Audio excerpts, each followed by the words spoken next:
Hello, my name is Bill Boissonnault, and on behalf of the Academy of Orthopedic and Physical Therapy, I want to thank you for joining us today as we do a little time travel. I think as many of you are aware, 2024 is a big birthday, a big anniversary for the Academy, number 50. And as part of the celebration, we want to look back and highlight some of the key events in the Academy's history. And one of the key events was the creation and development of the Journal of Orthopedic Sports Physical Therapy, affectionately known as JOSPT. And it is a privilege to welcome our guest, Dr. George Davies. Dr. Davies is currently professor at Georgia Southern University in the Department of Clinical Sciences, but his connection to the journal goes back to 1979, the first year of the journal. So this is year number 45 for JOSPT. And George, along with the late James Gould, were the original co-editor-in-chiefs of JOSPT. So George, back in 1979, Volume 1, Year 1, it was 2 issues. And those issues went out to about 5,000 members of the ortho and sports sections.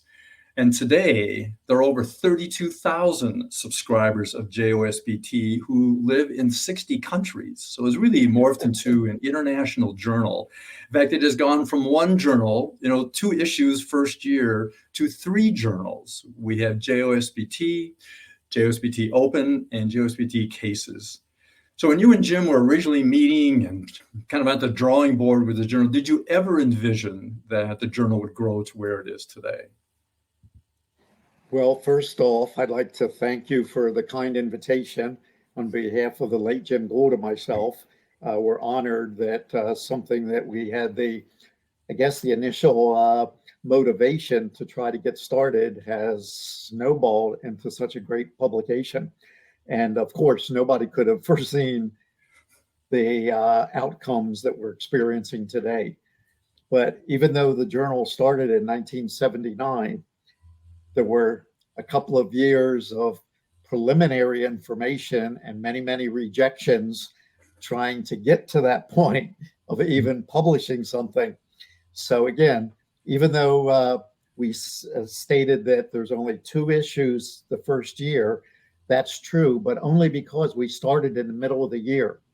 So we had the first issue ready in July, and we started debating, well, do we wait another whole 6 months to wait till the start of a new annual year, or should we just go ahead and start publishing? So when you look back, it's interesting because in 1979, there's edition 1 and 2.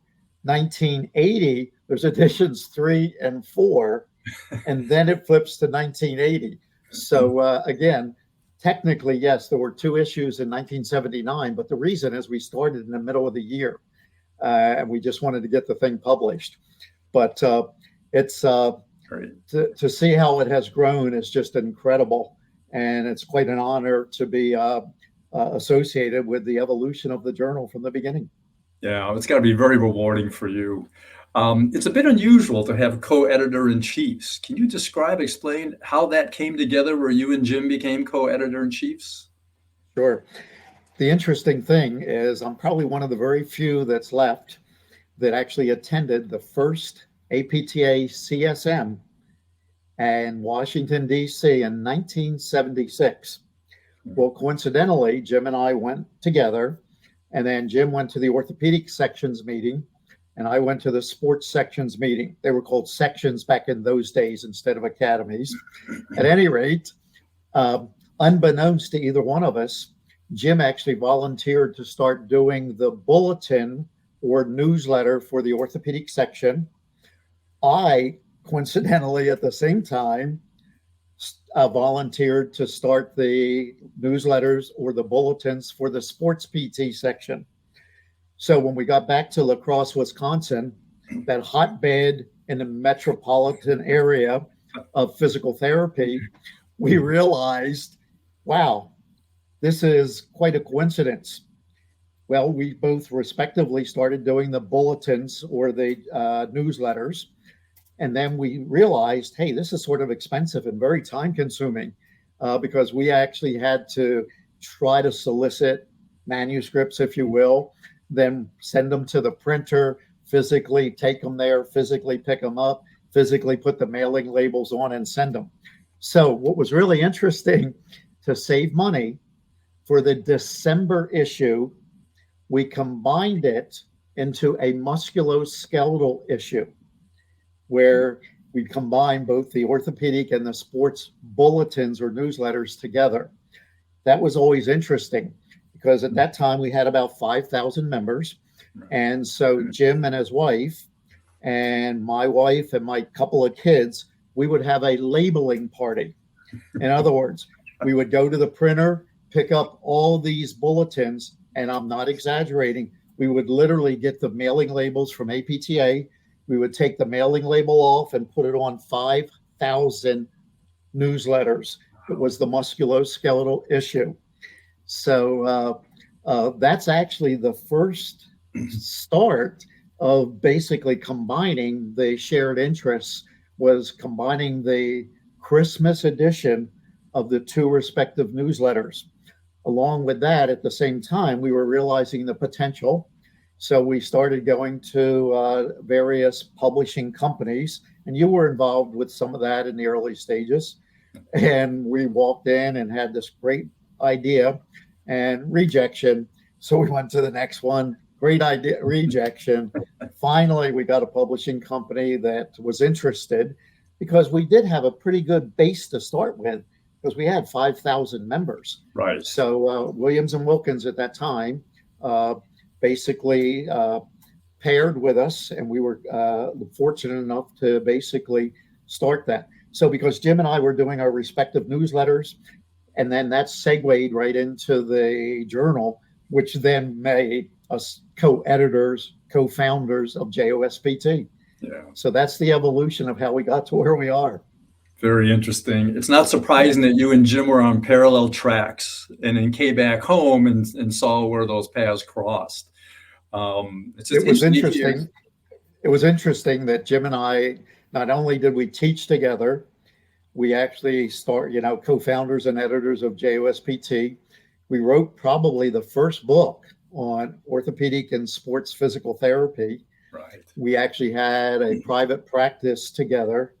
So we did a lot of things together, both as good friends, colleagues, and then the editors of JOSPT. Yeah, so it was quite an honor to have the privilege to work with Jim over the years.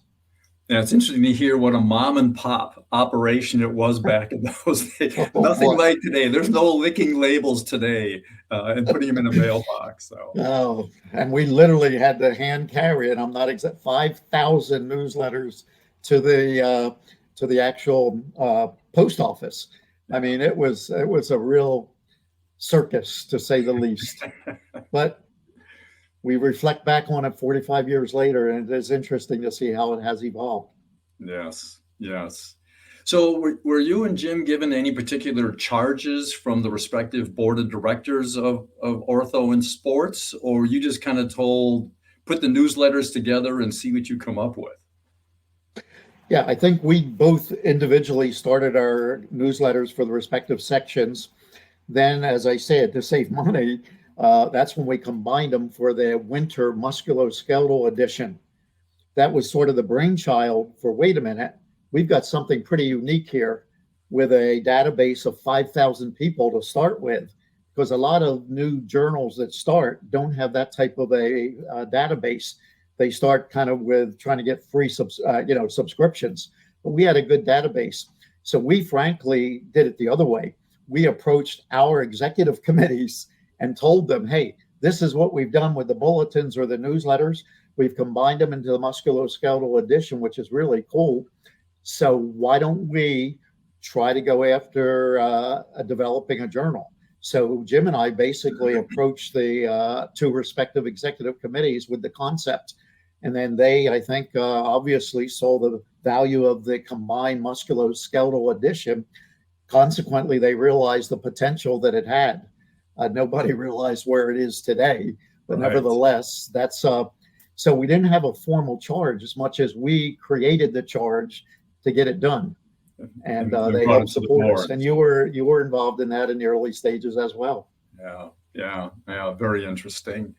You mentioned some of the logistical challenges with the labels, etc. Any other major challenges? I mean, recruiting manuscripts. I mean, you're starting brand new here. What were some of the hoops you had to jump through to make this work early on? Well, again, if we look back, and I actually did this over the last couple of days, I went back and looked at the table of contents from the first several issues, and it's really interesting. But back to your point, yes, the most difficult thing at that time was soliciting manuscripts, and then everything was by mail. So you had to contact people or phone, and then then they would have to physically send the manuscripts. Then we would have to edit them, send them back, get them back again, try to take them to the printer, have them printed. So yes, recruitment of manuscripts was probably one of the most challenging things. And when I look back and reflect on some of the content from those first few issues, but flip side, what's interesting is, pain neuroscience is such a hot topic today. But if you look at the first two issues of JOSPT, we had two articles in there that dealt with the whole psychological issues written by PhD psychologists, Right. in addition to some of the, the clinical content. And at that time, I mean, we had some people that were really very prominent, I'll use that word, that were actually invited to write. We actually had some very prominent orthopedic surgeons who were involved. Dr. Don O'Donoghue, which is one of the leading orthopedic surgeons and one of the fathers of sports medicine, actually wrote an article in the first couple of issues for us. So we just kept soliciting and kept getting rejected, but then we went back and tried again. But yeah, soliciting manuscripts was very difficult, but probably the logistics of taking care of all that was probably just a nightmare because everything was by mail. Right. And I mean, we think today everything is obviously touch and click, but that was, I think, as much of a challenge. We got a lot of people to write, but then if they didn't meet the deadline, then again, you had to call them and whatever. So there were a variety of things. And then, as I said, just formatting the manuscripts and getting everything together, getting them to the printers and the whole 9 yards. So it was a variety of different challenges, but it was interesting to say the least.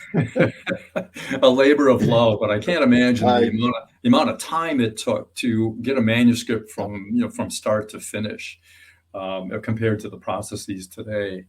I know it's 45 years ago, but in hindsight, would you have done anything differently those first couple years that might have sped up the evolution of the journal, or even just logistically done anything differently looking back? Boy, in hindsight, when I reflect back, I'm not sure. I don't know. Obviously, the biggest challenge, because I'm going to say 30 years later to the year, I actually was involved as an associate editor of another startup journal, 30 years to the year. And the big difference was technology, that everything is done on the internet now. Yeah. So back then, if we would have had something like that, which was not even in our foresight at that point, that would have been probably the biggest challenge. But, I went back to our also, because the 25th anniversary year of JOSPT, they actually named one of the clinical awards after Jim and I. But what I'd also like to just read is what our initial comment was for the vision of JOSPT. The vision is to further the understanding of basic sciences as applied to musculoskeletal conditions and to promote justification of clinical procedures in orthopedic and sports physical therapy. Now, tell me that's not solid today. Yeah. Here we are 45 years later, the science and the clinical justification. And I reflected back and looked at that and I said, wow, that was pretty prophetic to be able to say something like that 45 years ago and to see it actually come to fruition. And now to see how it has grown, as you said, in so many countries and 30-some thousand subscribers. Wow, that's just incredible. Yeah. No, you certainly were on target with that original vision, that original statement. Right now, JOSPT ranks number 2 of 68 journals in the category of rehab, ranks number 4 out of 86 journals in the category of orthopedics, and in sports, Wow. it's ranked number 5 out of 87. I mean, Wow. that's quite the report card. When Yes. you look in the crystal ball, George, what do you see in the future of JOSPT and journals like this? Well, first and foremost, I think the many editors over the years have done an incredible job, and Claire is certainly doing an outstanding job now. And I think being able to separate the journal into different areas. I'm going to be very honest. One of the frustrations I do have with not just JOSPT, but other journals is they're not free access. Yeah. And again, when I do a lot of the research that I do and I want to get it published, I want everybody to be able to benefit from it, right, rather than people being restricted and they can't get access to it unless they go through a lot of hoops and hurdles through libraries or whatever, or pay for it. So again, that's the one thing that I would frankly like to see. I know there's open access, but that's still only a small percentage of the articles. And I like how they've done that. And that's commendable. And obviously having to keep our impact factor higher, I know they've gone to separating out the case studies, because your case studies don't help an impact factor. I'm aware of that. So I think that's good to divide things like that. But to be very honest, I would love to see, and I know there's economics involved with it and things like that, but that's one thing I would like to see JOSPT go totally open access. And that way everybody in the world can see, boy, here's the new true cutting edge, and be able to apply it right away rather than having to go through hoops and hurdles to get the original articles or wait a year and then have access and things like that. Obviously, with AI now going on and big data accomplishing, I hope we don't get too caught up in that, because I've seen some of the most recent publications getting into some fairly sophisticated analyses, but let's not lose sight of our individual patients and make the assumption that the big data is going to answer all those questions. Right. So again, it's commendable, I think, for what's going on with JOSPT to have some open access articles, but they're typically not the most, I'm going to say, cutting edge articles that are in the open access area versus JOSPT. And I just think that it hamstrings some people that perhaps aren't members or whatever.